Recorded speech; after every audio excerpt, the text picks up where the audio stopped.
Hi, YouTube. Lost as you again. Just something I want to vent on for a minute. America's in trouble. I think we all know that. That's probably why you're watching videos like mine and others.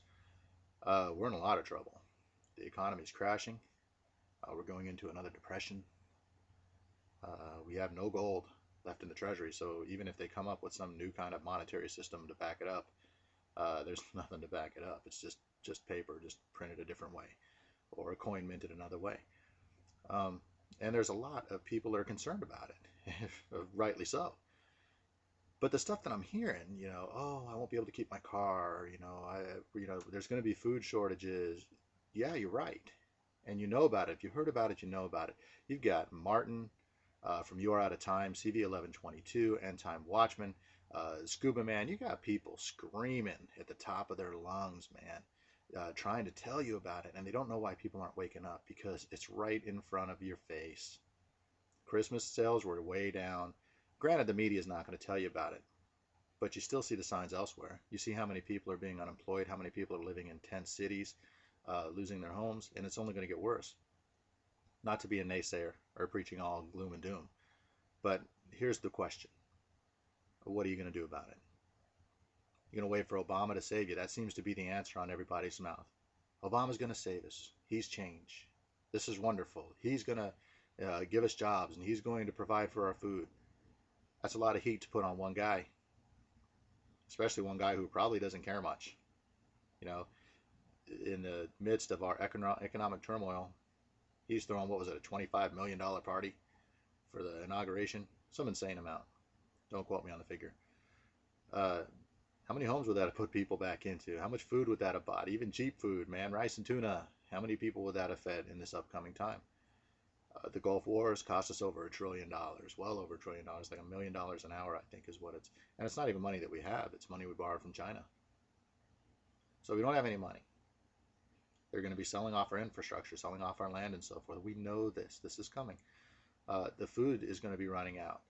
You got these guys screaming at you, store food, store food, store food. And they get comments from people that say, well, we don't want to store food. You're full of crap. You're a conspiracist or whatever. They're telling you the truth, folks. They're trying to save you. They're trying to protect you and your family. They don't even know you. How many friends do you have that would step up to the plate like that? Probably not too many. These people don't even know you. And they're screaming at you to prepare because they don't want you to be starving. They don't want you to be out on the street. They don't want your family to be having to stand in the cheese line to try to get enough food to make it through another day or have to work some ungodly government job just so that you can put a little bit of money on your outfit chip so you can eat that day. They're trying to protect you. So listen. If you don't want to listen, then don't cry later. But remember that they told you. Remember that people like us have told you. Now, back to the Obama thing. Why does everybody expect him to save you? Why don't you save yourself? What the hell happened? I mean, in America, people used to grow their own food. They'd farm their own animals. They'd raise their own milk. Even if you don't believe in killing animals, which you probably eat hamburger anyways, but even if you don't believe in it, then learn about it. Go to the bookstore, get a book on vegetarian eating and what you can make at home and what you can grow at home. Hey, no more food bill. You're not going to starve for the 6 months or a year or 2 years till they start the Amaro or whatever it is they're going to do, or until we actually take the country back and build it back the way it should be. You know, you'll be eating good, healthy food. And the funny thing is, you'll probably be eating better food than if you were to go to McDonald's and get the chicken nuggets. God knows what those things really are. You can grow your own food, be self-reliant, save yourself, save your family, fix your own food, provide for your own self. Don't take your car out to get it fixed. Pick up a manual.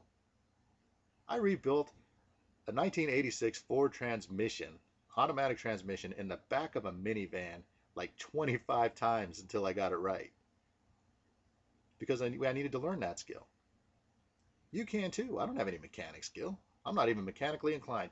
But you know what? I pulled a motor and dropped one in at a state park, no less. You can do these things. You're not helpless. It's luxurious to turn on your TV or to drive into a restaurant and pick up food and then take it home and then eat because you don't have any time.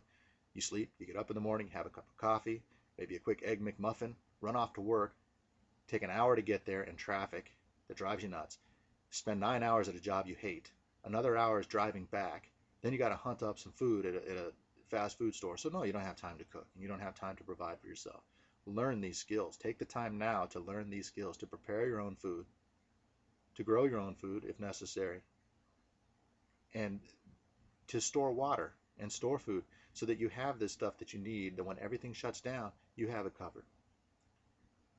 A lot of these same people will also tell you to buy firearms. If you've seen any of my videos at all, you know how we feel on that. Buy firearms and learn how to use them.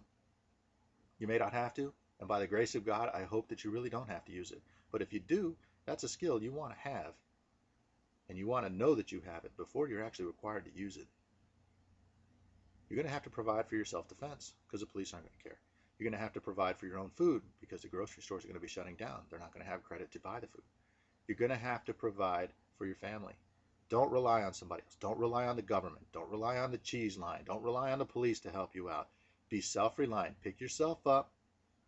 Learn to do things that are out of your comfort zone.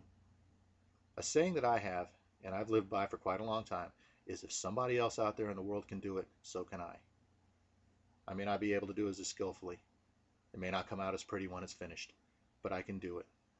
And I can learn how to do it, and you can too. Don't rely on somebody else to pick you up and to save your butt. Because if they don't come through, you're screwed. You can count on yourself, and you can count on those that you love around you, and they're counting on you too. So step up to the plate, grab the bat, and learn something new, and swing for all that you've got. Because in the end, you're all that you have. Learn to do things out of your comfort zone is so important. Right now, well, before the economy's completely tanked, you can still go to the library and get a book for free that might teach you the skills. And for a couple cents, make photocopies of the pages that apply to you. Learn these skills that you're going to need to get through this trying time. And of course, like End Time Watchmen and all these other guys are preaching, store your food, store your ammo, store your water, and then hunker down, prepare for the worst, and hope for the best. God bless you.